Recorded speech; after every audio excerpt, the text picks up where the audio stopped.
सबको praise Lord. आइए हम इस जर्नी के मौके पे परमेश्वर का कुछ वचनों को सीखते हैं। लूका का किताब 12वां अध्याय वचन 8 वचन को पढ़ेंगे।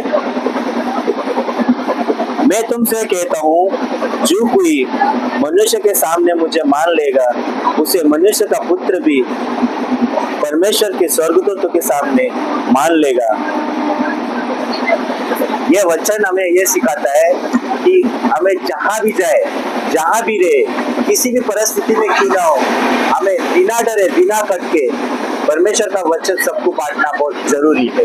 क्योंकि परमेश्वर का वायदा, परमेश्वर का वचन कहता है 32 28 का 18 वचन में कहता है, जाओ सारे पृथ्वी के लोगों को मेरे वचन सिखाओ, मेरे बातों को सिखाओ, और मैंने जो तुम्हें आज्ञा दिया है वो आज्ञा सिखाओ मानना, और पिता पुत्र पवित्र आत्मा के नाम से उन्हें बपतिस्मा दो।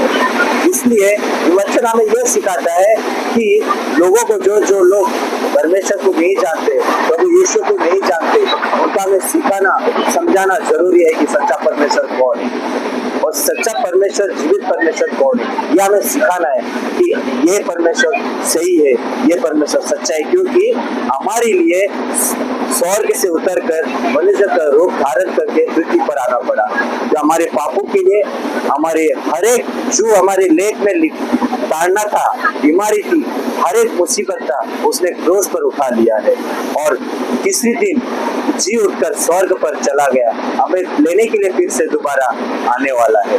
इसलिए इस वचन के द्वारा ये कहता है परमेश्वर जरूर आएगा, जो वायदा दिया उसने, मैं आऊंगा, मैं तुम्हें लेने आऊंगा। उसके वचन के द्वारा हमें ये सिखाता है कि मेरे वचन में बना रहो, मेरे वचन मानने को हर एक कुछ सिखाओ, तुम भी खुद उसी पे बने रहो। तो हमें ये वचन ये सिखाता है, हमें चलना जरूरी है, मानना जरूरी है, लोगों के साथ बांटना जरूरी है। ये वचन के द्वारा हम सभी को आशीर्वादित करें।